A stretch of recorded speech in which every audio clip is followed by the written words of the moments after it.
Right.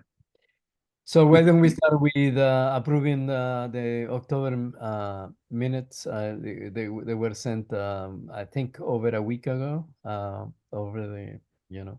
So if there is no changes or no revisions, maybe we should just go ahead and vote for it.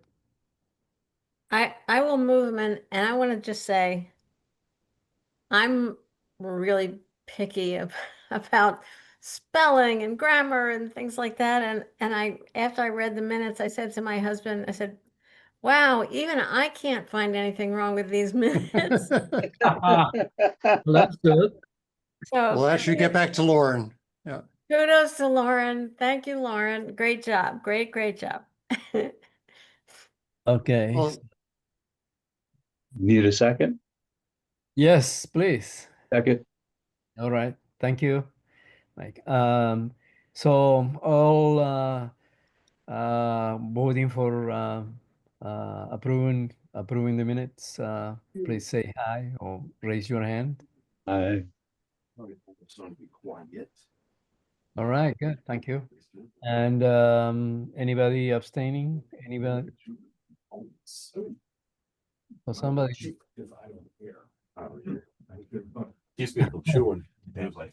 Somebody is somebody voting against the approving of the minutes? No, You didn't raise your hand, Leonardo. I did. Oh. Say yes. Um, actually, it shouldn't. I don't think I was in October, was I don't think I was in the meeting in October. Mm. Well, no, I was in the meeting. Yes, I was. I left, middle of October, so I was in the meeting. So yes, then we approve the October minutes, and we go now for the brief update on the SAG, or maybe a conversation about the SAG group on the zoning issues.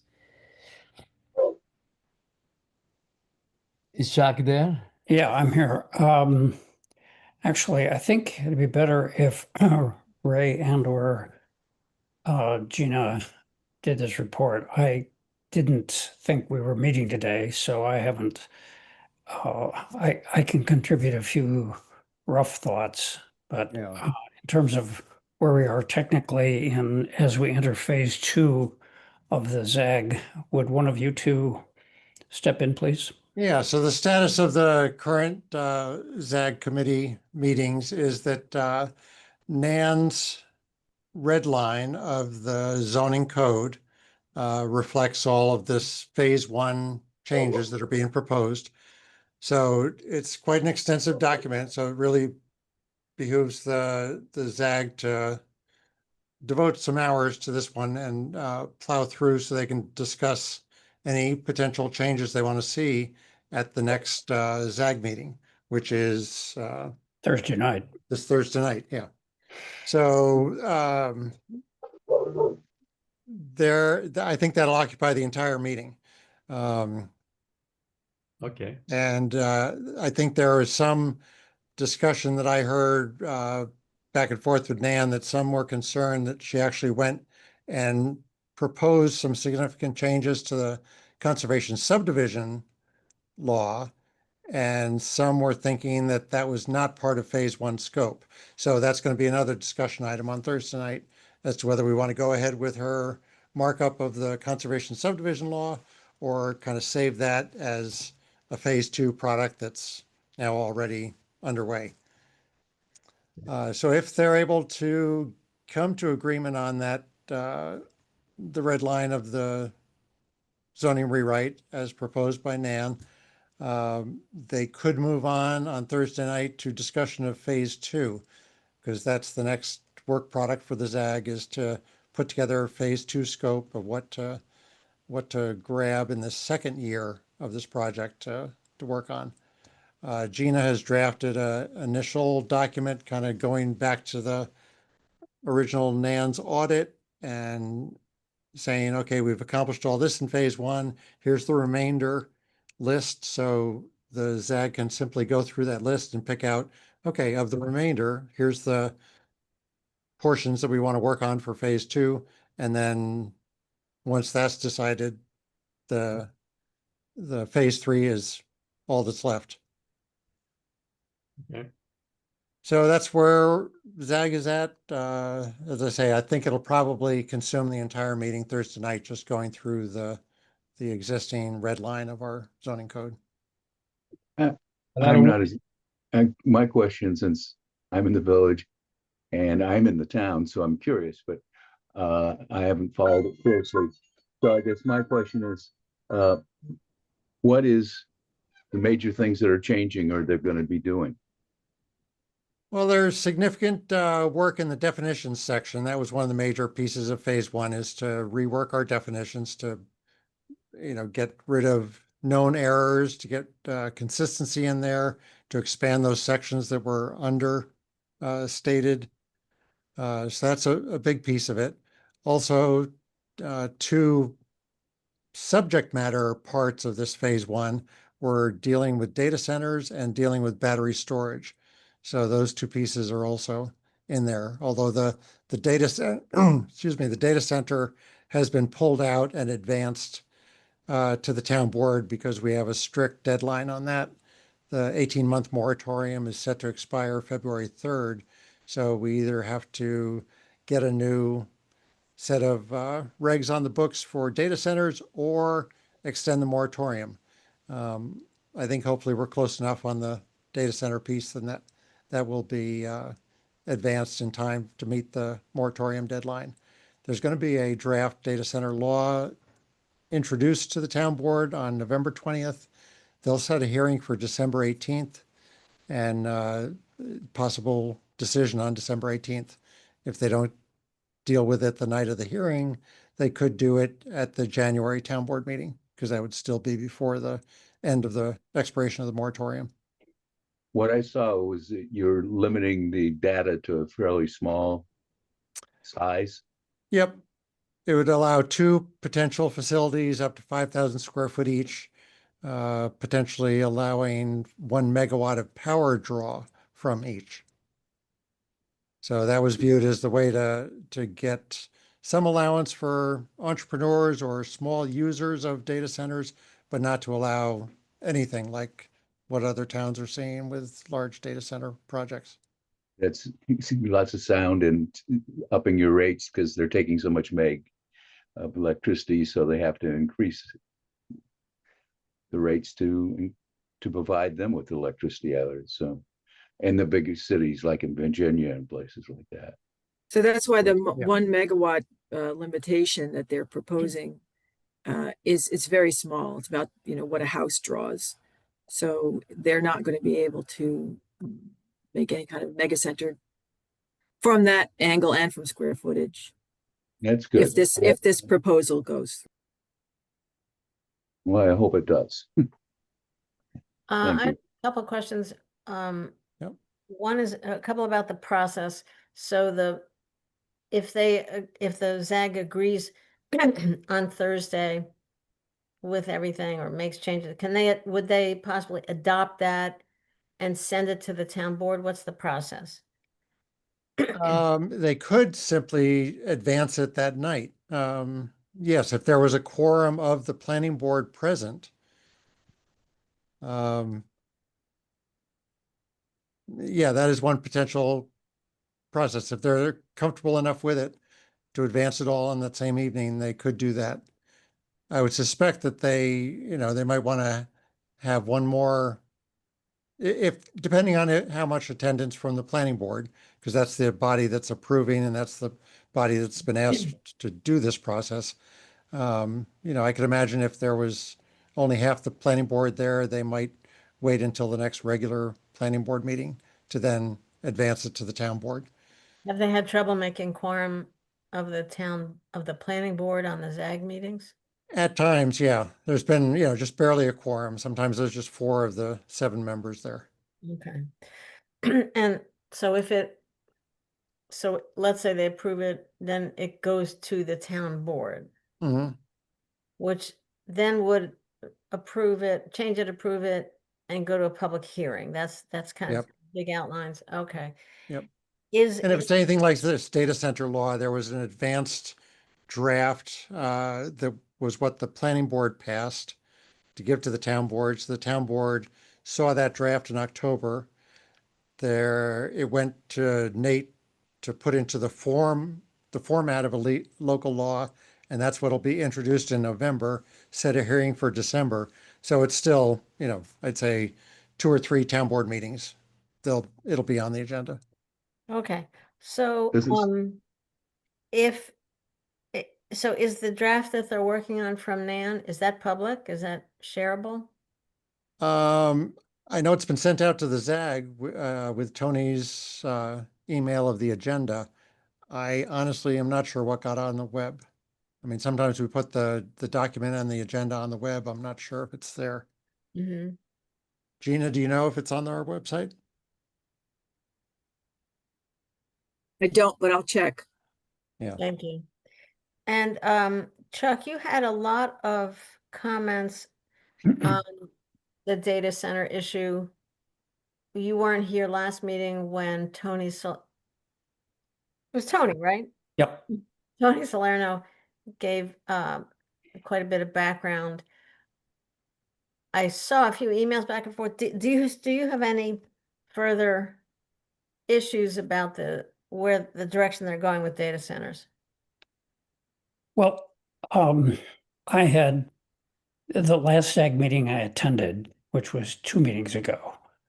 I raised the question of proximity based on Nan's thinking that it was 100 feet, I believe, would be the requirement, the minimum requirement for the distance to a neighbor.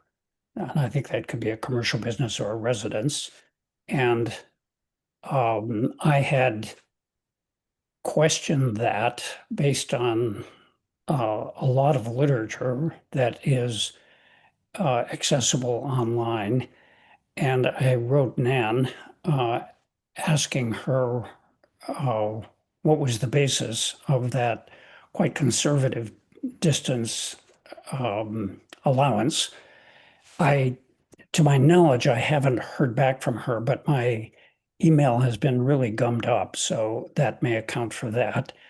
And based on what you just said, Ray, I thought that it's possible that consistent with this minimal amount of usage, 1 megawatt of power, and only 2 data centers, that was the basis for her suggesting or recommending that there just be, at a minimum, and I believe that got into the draft language, minimum of 100. It could be more than that. So that's my speculation, that's how she came to that. If a bigger data center were imagined, then I guess the public is just going to have to raise it at the public hearing, because I believe the ZAG is pretty much settled in based on the draft and the recommendation to the town board. And let's see, there was one other issue. Was it noise or?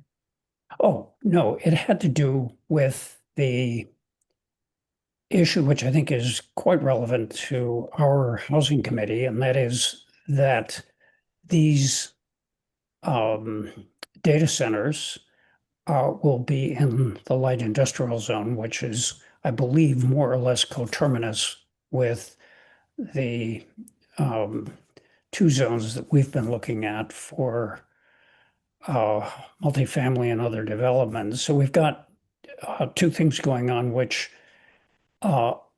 should the data center creep into something larger than this minimalist recommendation, are going to be at odds in the future.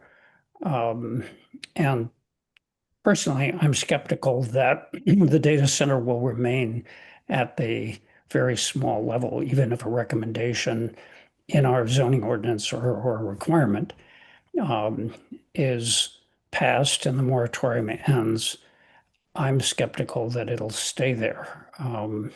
Based on what I'm seeing in Lansing and other jurisdictions that I read about, others may feel more comfortable. It sounds, Mike, you sounded like you were happy to see the recommendation, and you may be among those who believe that a data center will be a magnet for other kinds of industry, which the town and the village would benefit from. I'm not among those, but you may be. Well, no, my worry is that some of the places they're so huge and they're so disruptive to communities. And in some places that I think it's West Virginia, that they're having so much that they're changing the power rate because the fact that they don't have adequate power to feed everything. So they have to increase their capacity to generate energy. And so I'm happy that it's small and would have less sound or anything else on it. I know that at some future point, when we see how they're going, there might be some different standards. But right now, there's not much standards across the country. And some of them are just huge and people complain about it in their communities and the sound and the size, and they're huge, like small factories. And I'm afraid of that. And I think it's great that we're starting small. And you know, as things go, there may be different standards, but if you build now, you pretty much build the way you want to. A lot of places. So Yeah. no, I'm not encouraging it, but I think you need it. I mean, it's a future. Yeah, after Tony described what was in the draft, I felt a lot better about it. And I think what's going on in Lansing, that's an existing site. That's an existing building with transmission, power transmission, and next to the lake, et cetera. So that's a different situation than we have. And I think from what I hear on the town board, they're not eager to try to attract one of these mega data centers. So I think it seems reasonable.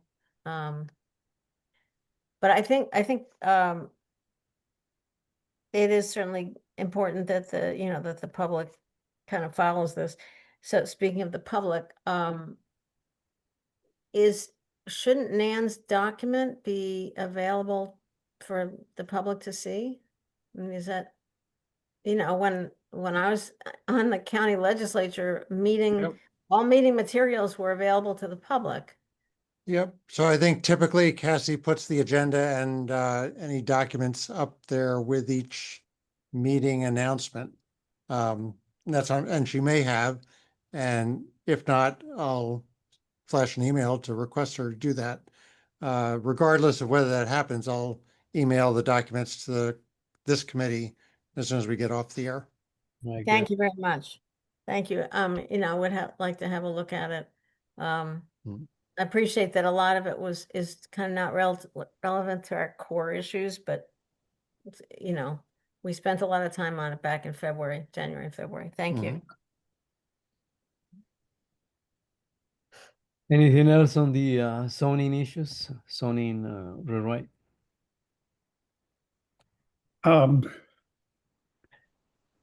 This is not related to data centers, but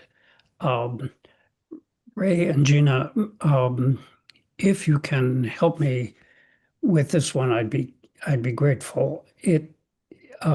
So we are a trying to think of the terminology, pro-housing community, and I am aware that there is a certain zoning. I'm not sure if there are requirements or recommendations that come along with that. And maybe this is something that I should address to Tony or to John, but do either of you know if that connection has surfaced in ZAG discussions to this point, it seems to me that our committee should be aware, if that is the case, should be aware of it and recommend that those zoning, we don't want to lose our pro-housing community status. So depending on whether it's discretionary or required, it could be an important thing for the ZAG to pay attention to. Are you So saying? Gina, having you a just did the status on it? recertification of our community, so you want to answer that? You probably had to address our zoning regs versus the pro-housing community certification. Yeah, basically there were no relevant changes and they just want to make sure that you're growing at a certain percentage. And we met their qualifications. So, I mean, I think maybe Chuck, yeah, to tell the ZAG that we're pro-housing certified, we want to keep our pro-housing certification and to be mindful of that and any kind of changes in the zoning is a smart thing to do. Well, thank you. I agree with that, and that might be adequate. I sent you a one page or several pages, I guess, of what the pro-housing community status seemed to, and again, whether it's required or recommended, but it's something that I think we should read carefully lest we jeopardize our pro-housing status. And if it is something that is going to affect ZAG discussions, make sure that they're aware of that. So Chuck, as a member of ZAG, it's totally appropriate for you to bring that to the group. Okay. Yep. I will send it on to Tony, and if I see anything that strikes me as something that hasn't been raised to date, I'll underscore that. Thank you, Sean. And I think Nan is probably aware of the program and would be able to alert us to any areas where we're diverging from a pro-housing requirement. When we first certified, this was like 2 years ago, I think there was a statement in there that, we had to submit our regs, and That's I right. think they were kind of screening them for, is there anything they saw that would be, working against expansion of housing options? And obviously they did not find anything. So I think that is about as intense a scrutiny as the state pro-housing certifiers get. I don't think they're just looking for a few basic check boxes, not any extensive, rehashing of our regs. No, I'm sure the state legislature doesn't really want to get into much into demanding those things, because that was a big discussion about 3 years ago, that the governor was trying to do things and they said, no, that's ours. And then I think they pretty much said, just got to show you're going to grow and not necessarily control how you do it with your zoning. Made suggestions, but don't want to put any enforcement on it at this point in time because it was too hot an issue. Right. And we can bear the scrutiny because we are a pro-housing community in every sense of the word, and we have statistics to prove it. Yep. Well, thank you. That's helpful. I'll calm down. Well, I think it's important to keep that in mind. By the way, the phone call was from Ryan, who was looking for the link. Is he officially on the distribution list of the emails? Maybe he's Yes, he should be. okay. I hope I sent him. I think I sent him the link. I just admitted him. Awesome. Okay. Okay, good. All right, great. Ray, you said there's some concern that Nan had proposed changes to the conservation subdivision law. Aside from did you have a look at what she proposed? Only quickly, and the concern was that we're just jumping ahead of the phase one scope. The phase one, excuse me, was purposely kept pretty non-controversial. And I think there was concern that if we went into the section 240, the subdivision law, that we'd start getting into great debates and it might slow the whole process down. So I don't think there's any concern over what she's proposing. It's just simply Okay. that, the timing. All right, that was my question. All right. Okay, so the next one, if we're all done with zoning, and then the next one is an update on any connections with or any contacts with Jeremy Thomas on. Yeah, so this is the Cornell Real Estate Office, and I have not since last spring. The end of winter was our last contact, and we were then submitting to him the maps that Gina had generated showing Cornell properties around town that might be considered for housing projects. So, yeah, I'm not sure if this is the right time, but I think before the end of the year, I should recontact Jeremy and see if I can push that along. I'm sure they've got a lot on their plate right now to adjust to. Well, and We're so do quite busy you. at the moment, yeah. And they're- so do you. Everybody's got a lot on their place. It Yeah. would be relevant. The data center law might be relevant because as whoever, maybe it was in the minutes, I guess.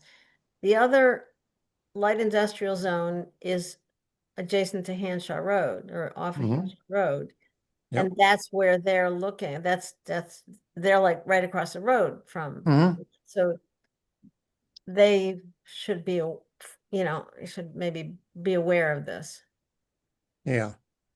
That might be Well, relevant. that's a good problem. Maybe I'll, courtesy, when I send this around to our neighboring municipalities, I'll send it to Jeremy also.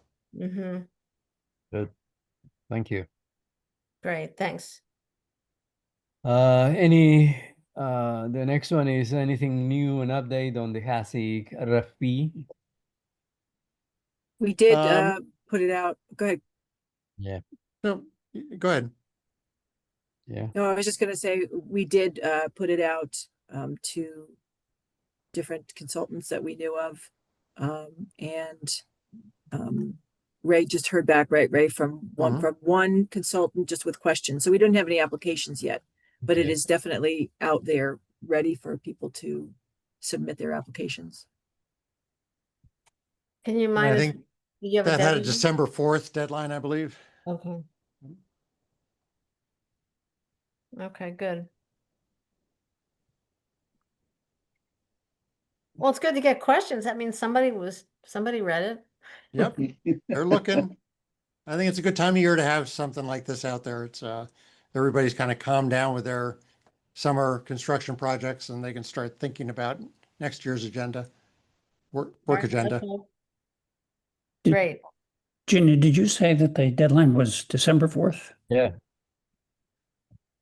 Ray said that, but I can look it up. Yeah, I'm pulling it up right now. It's on the front page of the website. Okay, so it's a month, basically. Should we be nervous that we're not seeing more applications? Is a month pretty comfortable? Yeah, we often get responses all on the last day. Okay, So yeah, it's hard to get worried. And I'm sorry, December 1 is the deadline. Okay. thank you. The first. Oh. Okay. Yeah, if you can possibly take another month, why not? All right. Okay then. So we are making some advance there progress, I guess. So Gina, you offered to give us a little report on the presentation done by the county on pre-approved housing designs and the moving HHCR moving program. Yeah, let me share my correct screen. Let's see.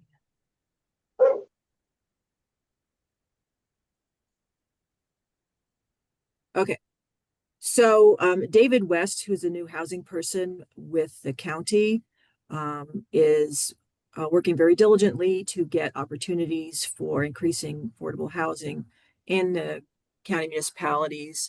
and having us, come together to discuss these things. He's got a series called Local Motion now, and it's on Fridays. Is it every Friday, Ray? I can't remember.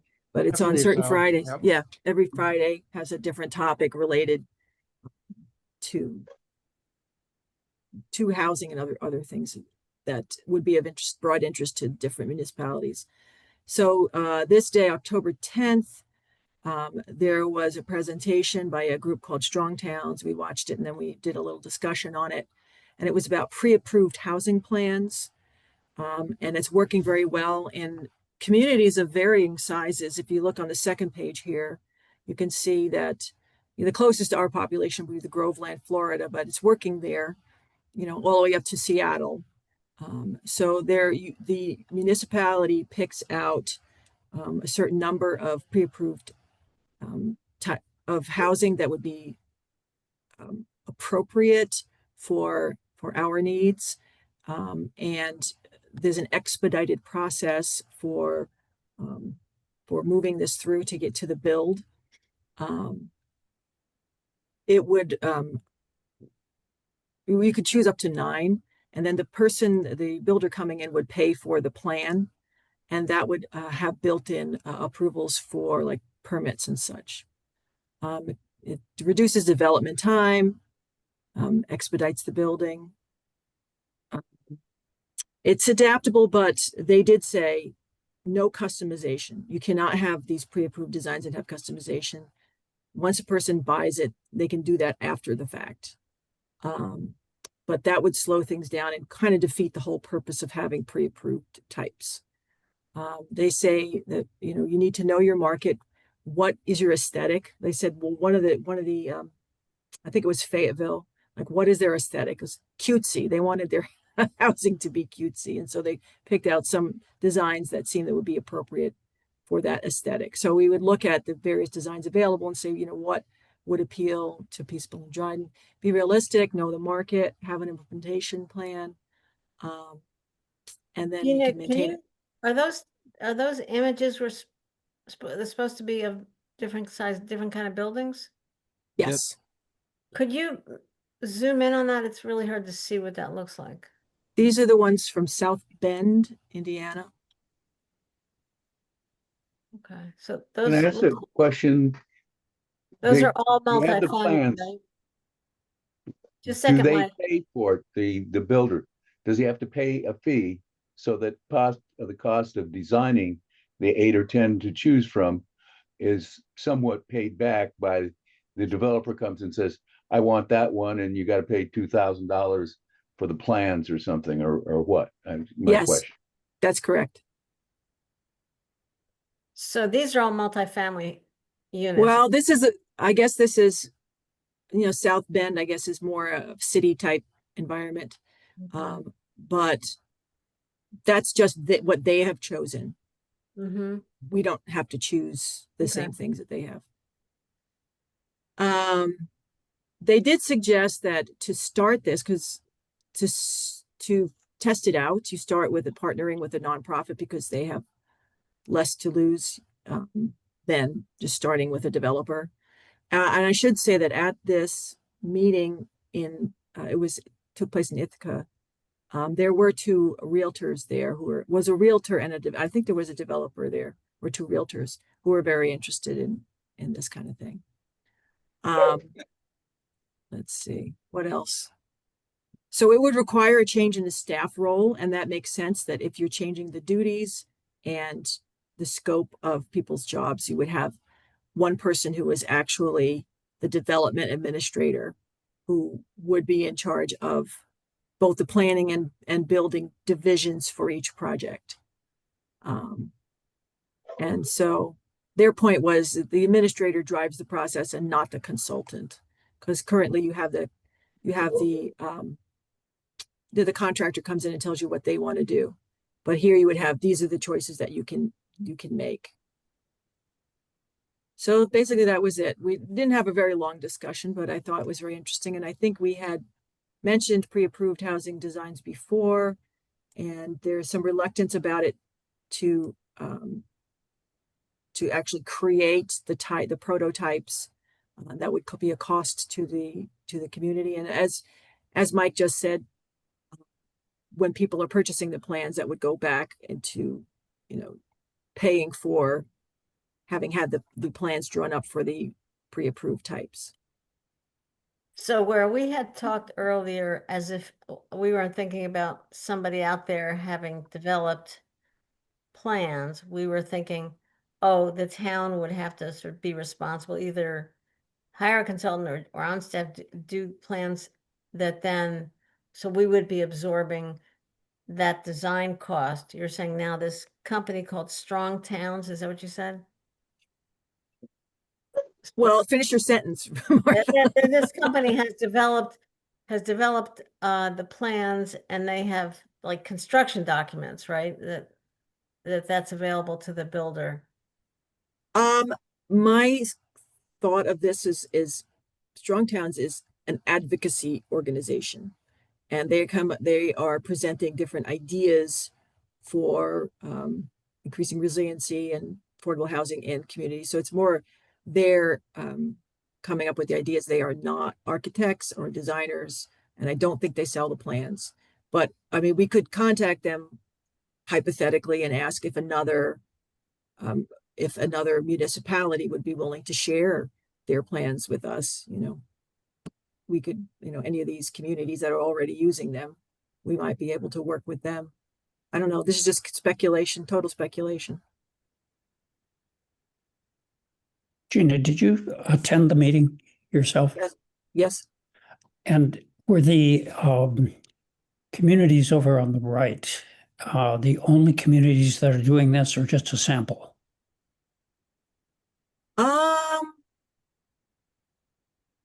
I don't recall whether they said that was a complete list or sample.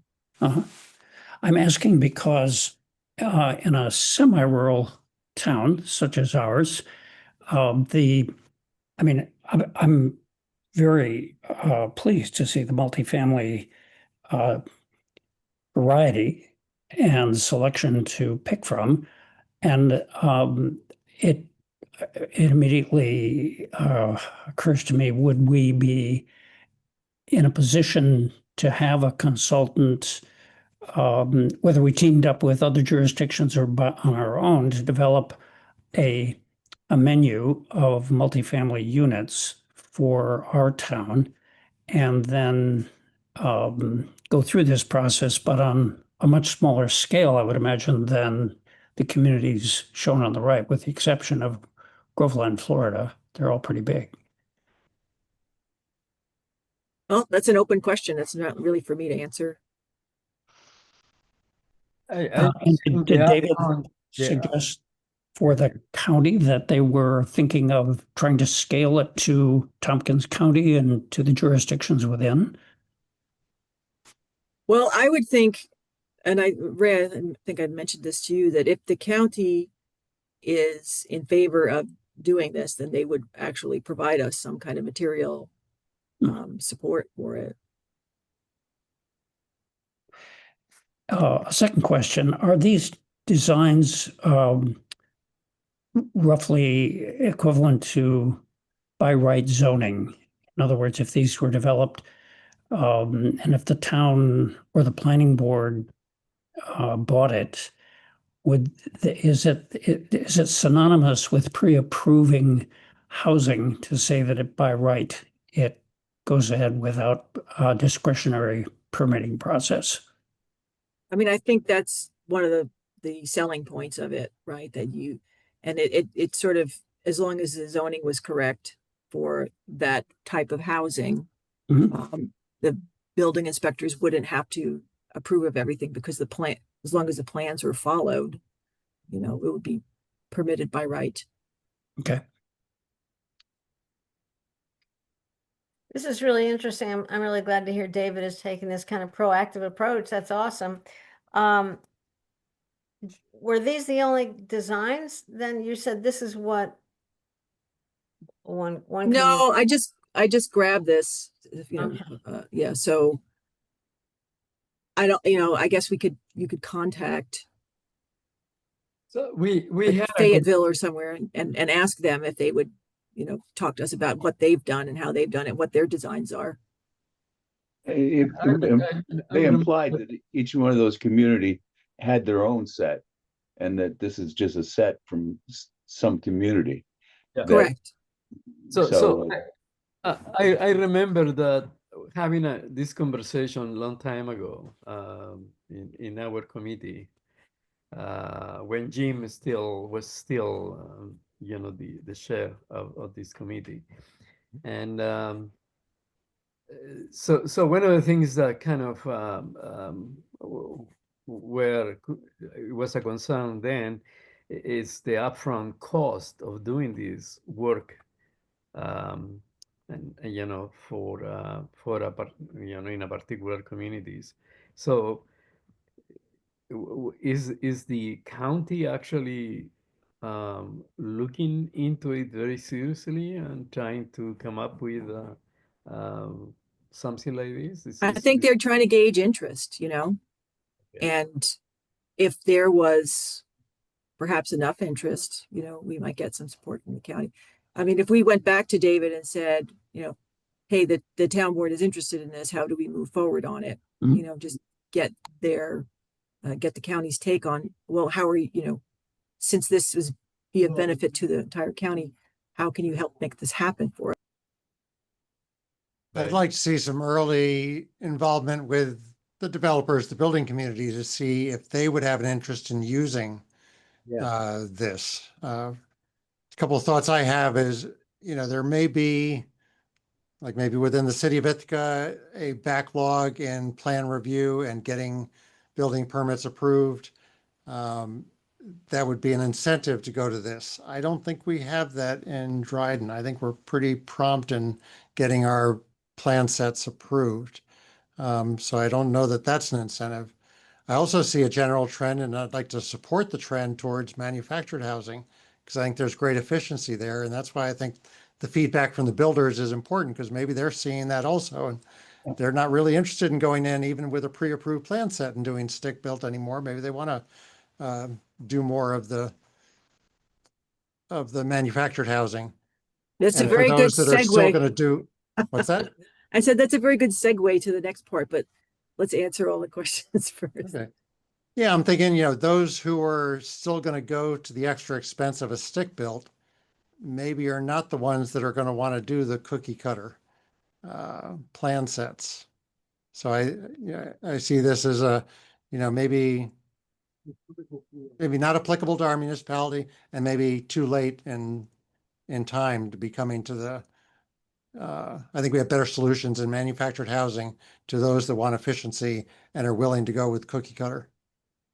A question on the pre-constructed ones, or do they always fit our specs, or would they have to be looked at before you did it?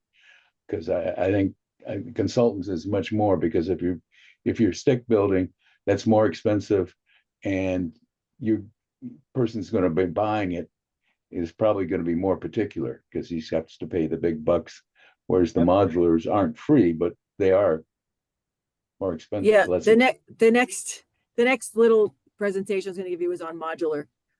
So let's finish up with the pre-approved. Martha? Yeah, Chuck, is your hand still up, or Oh, is it a new? No, thank you. I'll take it Okay. down. So this seems really interesting. If the builder is the purchaser of the plan, then it's not a cost to the municipality at all. Is that right? It is a cost of the. You just muted yourself. Would you repeat that, please, Martha? I think what you said is that the builder buys the plan, the builder pays for the plan. So they incorporate that into their cost of doing business. And it may be worth their while, then they don't have to hire an architect. They don't have to worry about approvals from the municipality, et cetera. So they're willing to put it into their cost. And because the whole process is more efficient, the price can be somewhat lower. Yes, the price to to the buyer, correct? yes. Okay, But so somebody this has is, to, but somebody has to do the pre-plan Right. that you can right, sell but to Mike, multiple. what Gina is saying is that somebody's doing that. That's what No, these no. are. These are, The local government, whoever, wherever it is the government is the one that actually upfront the cost of designing this. So upfront the cost of engineering all these designs. but the municipality, if I understand correctly, the municipality, our role would simply be to, not just from this set of drawings, but from whatever's out there, to pick, we like these 3 flavors of single family homes. We like these 3 flavors of duplexes and whatever it is. And we just approve them. And a builder comes along and says, oh, okay, if I want to build in Dryden, I can pick from these menu options. I've already got it approved, assuming the zoning, I'm going to place it in a correctly zoned location. I can move ahead. So the town's responsibility, if I understand this correctly, is simply to vet all the various options that are out there and approve them. We don't have to pay for them. Is Well, that right? the option, there may be, there may be pre-done sort of designs, but the town will have to you will have to buy that, either design their own or buy those in. That's not what I heard Gina Understood say. from the I think my implication was the village or the city selects 10, they spend the money for them to be designed. They get part of their cost back. Is when people pick it, they get the money back towards the cost that they invested in it. And hopefully they sell all the plans so they get all the money back that they Gina, invested. could you confirm? I thought you said something completely different than that. I'm not saying that there is like a pool of pre-designs available to choose from. We have to go out there and find what we want. Maybe there is and maybe there isn't, but that's not what I'm saying. They're saying that if any municipality chooses the pre-approved plans, you could hire an architect to make them, or you could probably buy the pre-approved plans that we would have available and make sure that it meets all of our building, New York State building code and our local building code requirements. So no, there's no like pool that we could choose from for free to get these designs. No. So, but why did you say the builder would pay for the plans? When they want to build, they have to come in and buy the plans.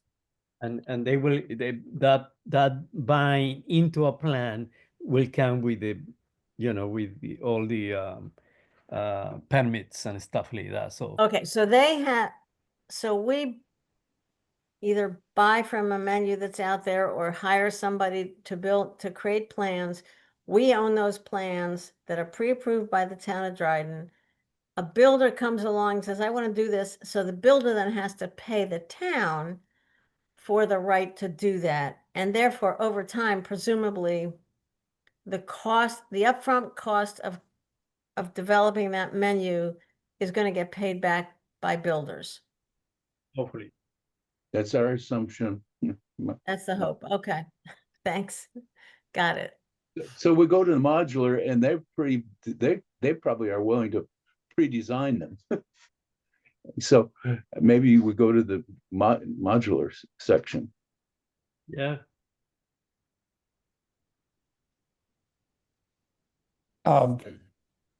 Mike, by that you mean that modular production systems fabricators may have already a set of plans that could fit. Or Yeah. they could modify them simpler because they could maybe use it in other places. And so that you'd find one or two of them that would say, okay, we have these plans and we will modify them to make your standards. And it's Right. not going to cost them as much as somebody who's never going to get to use it designing something, because they can use it in a location someplace else. And somebody might say, oh, I'll take that one. Well, it's got a little more specs than I need, but hey, I like the place, I'll buy it. Whereas when it's stick, you're buying it for there. It's the only time you can use it. I'd like to go back to something Ray said, which, as I interpreted it, was that perhaps builders in our town don't have a backlog, that we're pretty efficient in approving permits and what have you to go forward. And therefore, there might actually not be interest in doing this. And you may be right across the board, Ray. On the other hand, affordable housing, it seems to me that in much of Tompkins County and perhaps in our town, developers tend to shoot slightly above what we would agree on as affordable housing units, multifamily or single, et cetera. And so these pre-approved designs could be useful on the lower housing end, the lower cost end. And I'd like to see us go back to David and say, based on the discussion we're having today, what would the next steps be for our jurisdiction or others in Tompkins County? What is he hoping to hear back from towns? And just take this one step at a time, but keep it alive and explore it. We have questions, and I'm sure we'll have more. Yep, I agree. I didn't want to, splash cold water on the idea. I just want to make sure it's truly useful and will get utilized and worth our time and money. I'd like to hear about the modular, because I think the application of having pre-chose things means that somebody doesn't have to be a major contractor, that he could say, well, I like that one and I'll pay for you to build it and I can put it on my piece of property or somebody else. Our goal is to get more houses, not necessarily to do something for the developers. And so the modular, somebody could be small business just starting up and say, I buy these 3 plots and you got these ones preset. I don't have to have an architect. I just go and it meets your standards. I'll pick one of those, and we don't have to spend the cost of designing it, because we can go to the modulars and say, could you put it in your specs? So it would be one of the options, and that they would sell. And they could probably sell that option in other places that might not need the standards that we're putting in there. But that community where somebody says, I want one, he doesn't object because it has more standards or more requirements. They're looking at the price. In that vein, Mike, is the next one, that next webinar that I attended was called Move In New York, and it's all about the cross mod program. So this program, it's too late this year for us to apply, but it's something that possibly to think about. And, thinking about purchasing some real estate from Cornell would be helpful. Fulfilling our pro-housing obligations would be helpful.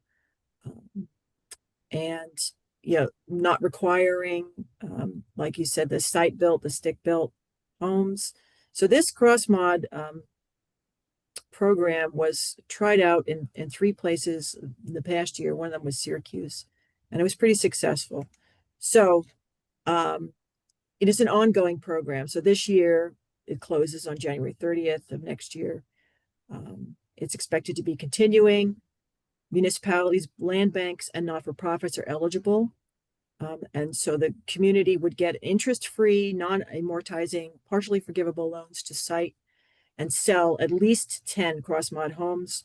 From my understanding, we were asked several times, there is no, oh, sorry, went the wrong direction.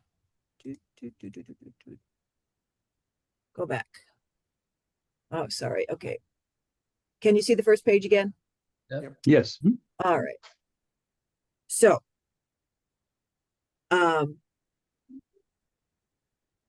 so the municipality gets a loan. So the municipality gets a loan to purchase these, and then when they sell them, then the money goes back to the lender, right, to the HCR office. So it's really not any money out from the municipality at all. And yeah, from the presentation, there is no limit to the number of cross mods that you can purchase and site.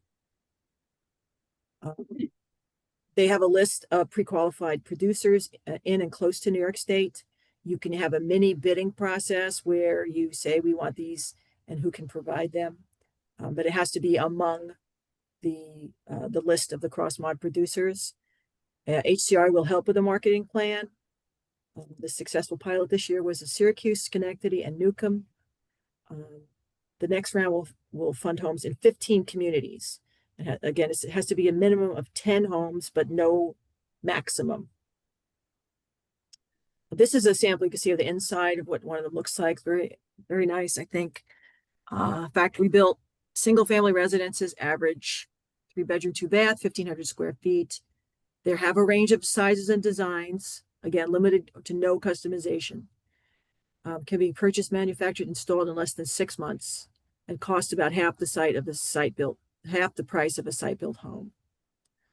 The grant covers the home purchase and delivery, site prep, clearance, prepping and installing the foundation or the crawl space, permitting, utility connections, final punch list of items needed, and a 6% developer fee to cover the project management.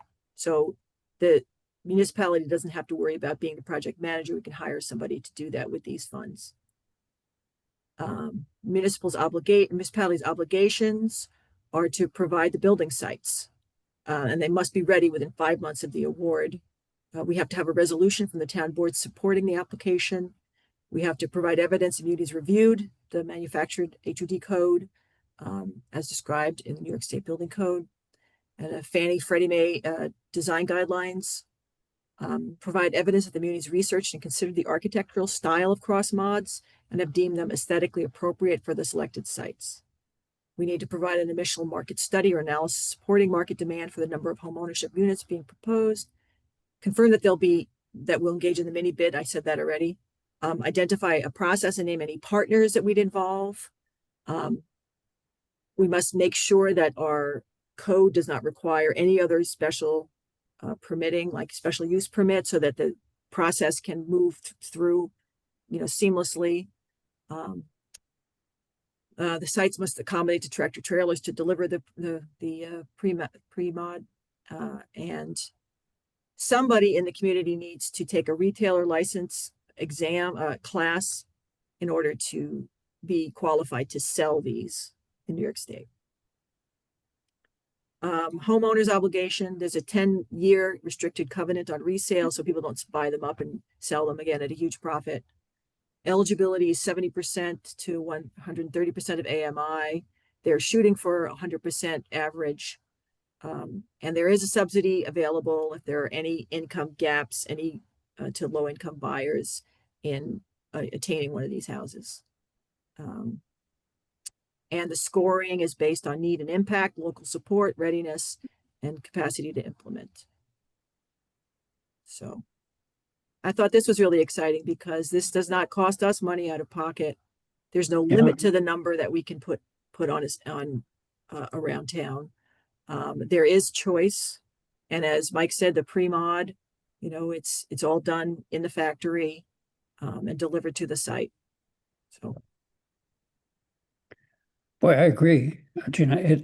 It's a very exciting set of possibilities, and I would hope we could fit into that application zone that you've shared with us. Was this when you said you attended the second symposium or presentation? Was it also a David West offering or something different? No, this is directly from New York State. Okay. So what I think is if people are interested in this, you should read the entire proposal about these and see if there are things that we can be working on in order to ready our town to make the application, such as a marketing study and things like that. one of the questions, they said there's a 10-year restriction. Is it someone like INH, which has a 2% or 3% increase per year that you're selling? That Because was my understanding, Mike, but they didn't go into it in depth. okay. Martha, you had a question? You have your hands up. Yeah, thanks, Gina. This is great. I looked into this a little bit a couple weeks ago.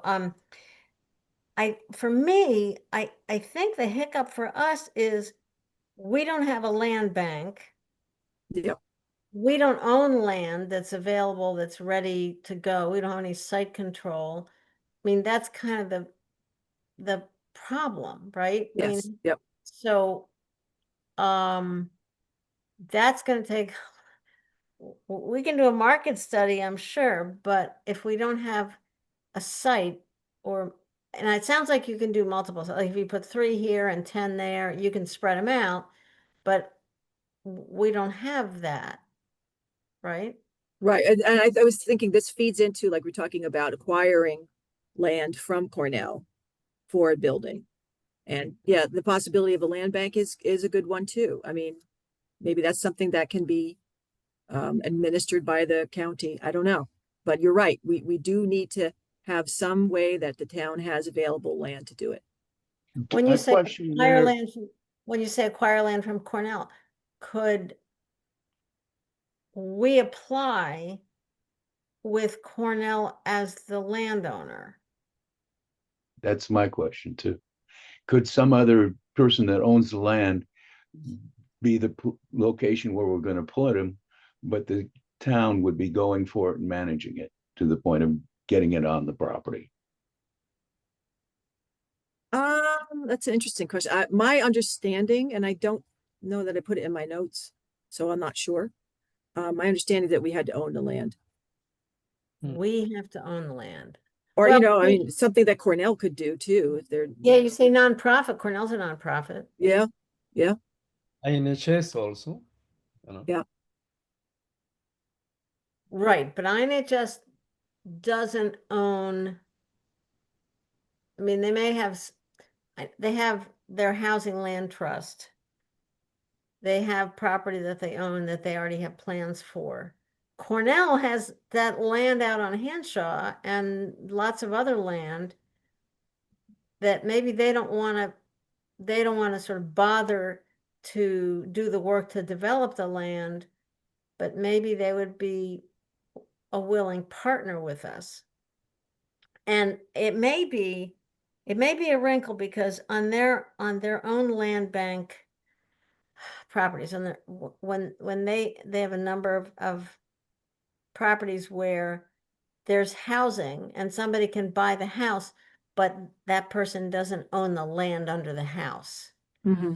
So I'm going to put this on your agenda list to talk to Jeremy Thomas about. I mean, it might be an interesting way to partner with us where they don't really have to do much. And we might need a sort of legal opinion from HCR to see if Cornell would qualify as the landowner. But I guess the major question is talk to New York State and say, can we do a deal like this? Where we get somebody owns the property other than us, but we organize it. Such as Cornell, which is also a nonprofit. Yep. do you know, they talk about the income qualifications for the owners, for the buyers. What was it? What was the range you said again? Up to 130% AMI? I think Yeah, it was 70 to 130. to 130. 70, 130. So the seller, whether that's us or Cornell or whatever, has to be qualified to income qualify people to evaluate people's income and assets and make sure they're appropriate. Yes. Okay. All right.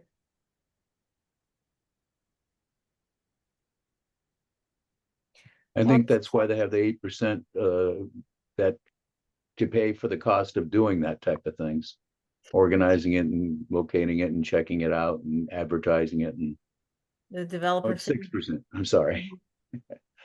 Yeah. I think the Cornell should be the first stop in a trap line of possibilities. It's also possible. I've had quite a few conversations with David West about bringing a land bank into Tompkins County. And I think we've talked about this in previous meetings, so I won't go back to everything I've looked at and sort of consulted him on. He is exceedingly well versed on the land banks around the state. There's either 109 or 131, depending on what you read. But a lot of counties, I'm sorry, I'm confusing that with something else. There are, I believe, 31 of them in the state, and the state is willing to help subsidize with funds from Albany up to 35. And when I discussed the possibility of shoehorning us in with David, there are two things under discussion. One was that the Finger Lakes Land Bank, which is based in Schuyler County, we could team up with them. And that way we wouldn't have to apply at all. And we could try to do the assembling of land in our county as other counties have done. At the end of the discussion, David kind of shook his head and said he thinks Tompkins County is actually a poor candidate for a land bank. I asked him why, and he said, because real estate costs are so high here. If you have any deteriorated, vacant, abandoned land, it gets snatched up for obvious reasons. It's so darn valuable. And, that really is a very important factor in all of this. But let me point out that as recently as yesterday, I learned of a parcel which is immediately adjacent to Pleasant View mobile home community just outside of Dryden, not far from Dryden Lake. It's on sale for $31,600 and it's 3.7 acres. So it's less than $10,000 an acre, which is unheard of in Tompkins County. The price has just dropped from $35,000 for the entire parcel. It's only 3.7 acres.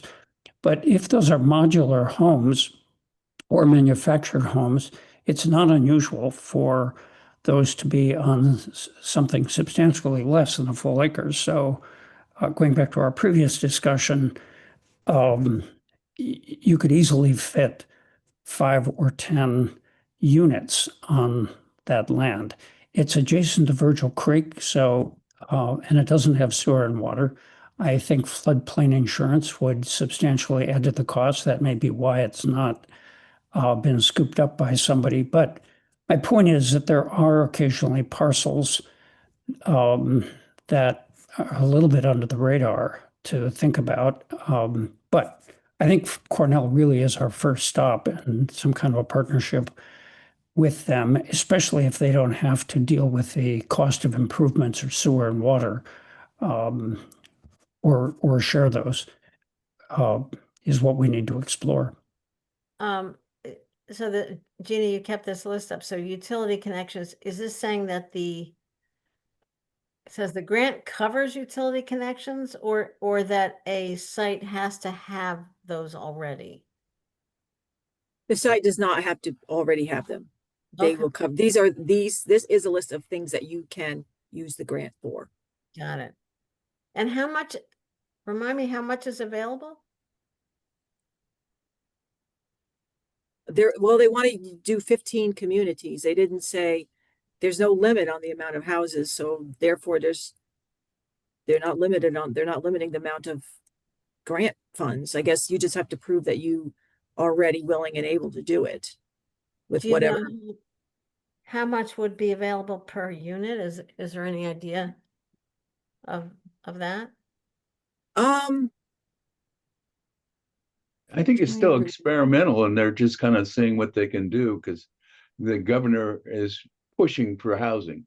And at this point in time, it's kind of like, we'll do whatever it is to get the houses. And later on, they'll probably set a limit that the houses can't be more than 300,000. They gave example of 250,000. Yeah. I guess one of the things that, to back to Charles, we are a prime place because we are growth. Binghamton and Ithaca, up in this community areas around here, the counties, we are a growing place. It's a logical place to put housing in where you're going to increase the businesses and the things as opposed to putting it in a community that's going downhill and they will have excess houses because people move out to get places to work. And so I think we are, even though our prices are going up, we are a prime place that they would like to invest it because they know that's going to increase people moving their businesses in here. They don't move a lot into build off on Cornell and stuff because housing's not easy. It's not available. It's a big concern. And the fact that we had more that we're growing housing, down south, they're building houses all the time.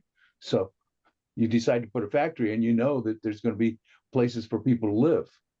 They will be building it for it, the developers. So doesn't scare me the fact that our properties are expensive. I would not stop me for going after it or worrying about it. So I put the website in the chat, and so you can read the more in depth about the whole program. So Thank you. what's the next step for us? And I mean, I think this certainly is appealing. Is it, I mean, is it something we can, I guess, talk to Cornell about if that's, I mean, I'm sure Ithaca Neighborhood Housing knows about it and they may be looking at it for land that they already own. But, it's certainly worth talking to them too, but Cornell is in a position where they might be very interested in having their land used, but not have the bandwidth to do it themselves. I think the prime thing is to find out from the state, can you have dual property and us? And if we can, then that would be the idea to go after Cornell. But, it's something to follow. I mean, this is, Mm-hmm. it's like, Like, in other words, I have to ask HCR, if Cornell wants to preserve ownership of their land, which is their modus operandi, would Cornell land under that condition be allowed through this? And since it's only a 10-year, I say only a 10-year restriction on resale, it sounds like after that it's kind of up for grabs. Is that right? I mean, anything can happen. But Martha, I'm not sure that would apply if Cornell retained the ownership of the actual land. And let's say they made a no-fee lease, and that would be the nature of their participation instead of the lease fee that they typically charge for renters and commercial, anybody else in this long-term relationship that they've established in pattern. If it were leased, and that's a question for ACR, could we do that? Then it seems to me that we didn't have the problem of after 10 years it going back on the market and being subject to market rates and speculation, et cetera. but even if we can't do that, 10 years of restriction is going to help us to have more housing. You know, part of the reason that housing is so expensive is because the demand far exceeds the supply. Right.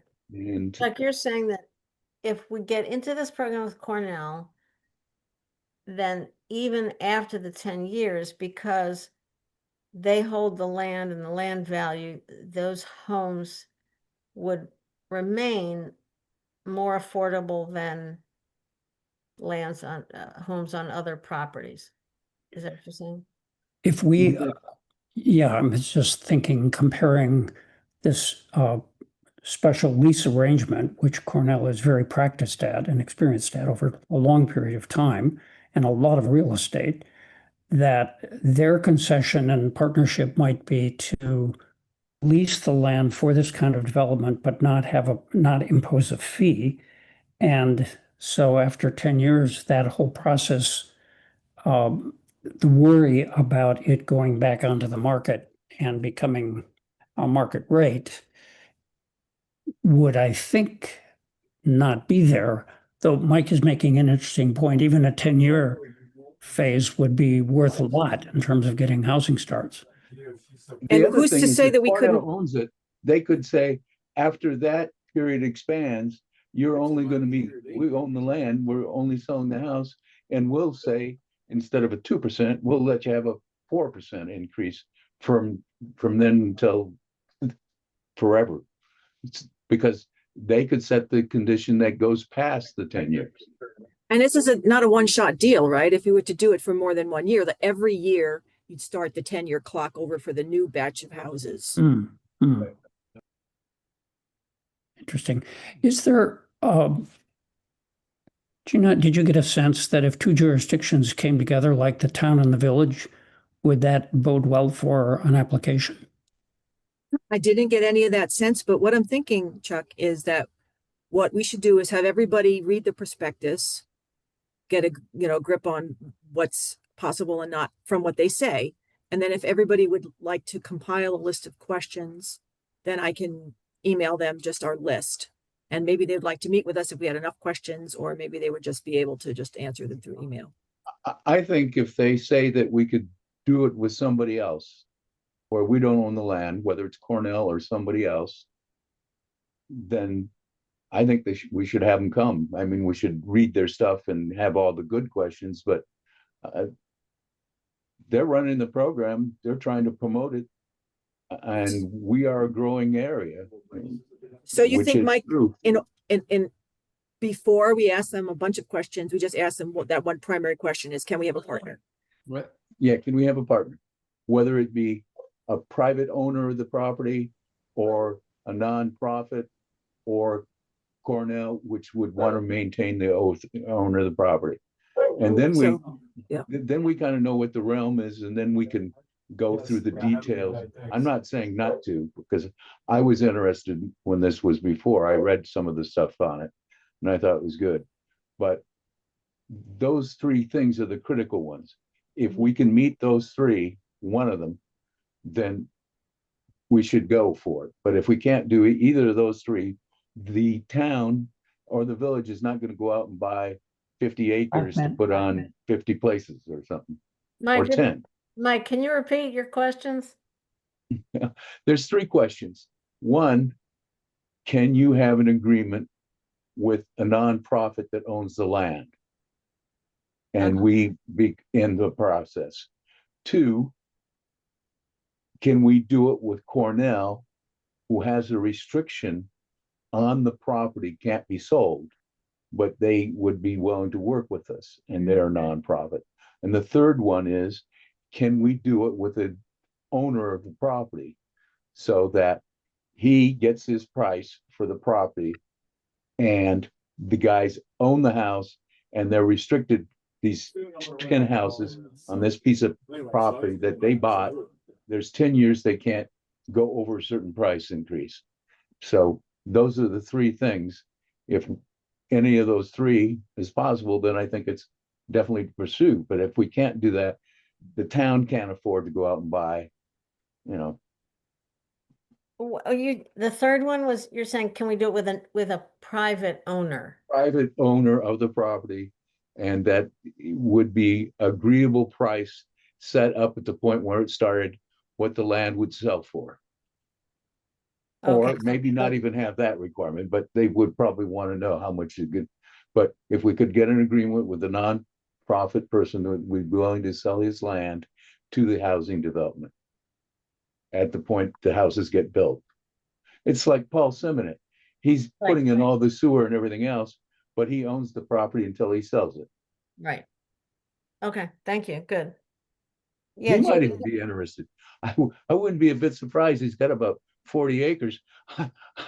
He might jump at it because I worked with him when he was talking about a company out of Massachusetts, because they were going to get in with the grant policies that were going on. But the problem was they couldn't get enough grant money from that and everything else, because they didn't want to invest too much of their own money. They wanted to do it. And they might come back to them at some point, but they were willing to do it and go after there was grant money. so Gina, is that okay? Can you float that to maybe Lenny Skrill or whoever's in charge of this program? Yeah, first of all, Martha, if you have a personal relationship with Lenny's Grill, it might be better to come from you. But if you want me to investigate, I will, but I would like to actually read the whole prospectus to see if any of those questions are answered before I go asking them. That's fair. Okay. That's, yeah, if Lenny's not really the hands-on person on this program, then he would just send me to somebody else. So I don't know if that would. Okay, so I'll read the prospectus. I would appreciate if anybody else interested wants to read the prospectus to see if they find the answers to these questions already, or anything that would make us just say, oh no, this is not for us, before I give them the longer list of questions. All right, that Well, sounds really terrific. Oh, we got to the end of our time, so Yeah, just one other question, Leonardo. Could we had some communication that got messed up because of David's spam folder about the modular developer who might be looking to set up shop in Tompkins County. He said, well, maybe he could talk to us about that. Can we just invite him to our next meeting? I think it'd be great to have a general conversation with David and kind of get to know what he's doing, and including that particular issue. It'd be great That to have. sounds good to me. yep. Great. So that's our next meeting is December 2nd, I think. Yes. Okay. All right. Then that Thank- invitation, Leonardo, would Yes. that come from you? Or from Gina, or who's going to do that? The invitation to David West. The invitation Martha just referred to. Yeah, I can certainly do that. Oh, thanks, Ray. Speaking of which, I made a dental appointment a couple of months ago before we switched to Tuesdays. Is there any chance, and it conflicts with that, is there any chance we could do that Wednesday that week? Another Wednesday because Christina cannot come. But she didn't come today anyway. I'll ask the list. Okay. Maybe we can change it for the next Tuesday instead of the second, the 9th. Let's see, actually, I'll be out of town that day. Hmm. I'm sorry to be a problem here. Well, just for among the people here, is Wednesday the 3rd okay? If that's okay with her, or? Works for me. Wednesday is. Yeah, and let's put it this way, one of the primary movers, so I would want to make sure that you're in the meeting. So I'm flexible. Wednesday would be good for me. Okay. I'm fine with Wednesday. Same time, right? That'd be terrific, because you make a once a year appointment, it might take another 6 months to reschedule. All right. All right, next. Okay, I'll invite David on Wednesday, the 3rd at 2:00. That'd be awesome. Thank you very, very much for doing that. Appreciate it. Okay. Thank you. Good meeting. Thank you all. Thanks, Have a good everyone. Thanksgiving. You too. Too. Gina, thank you. That was Thank you. terrific. They Ah.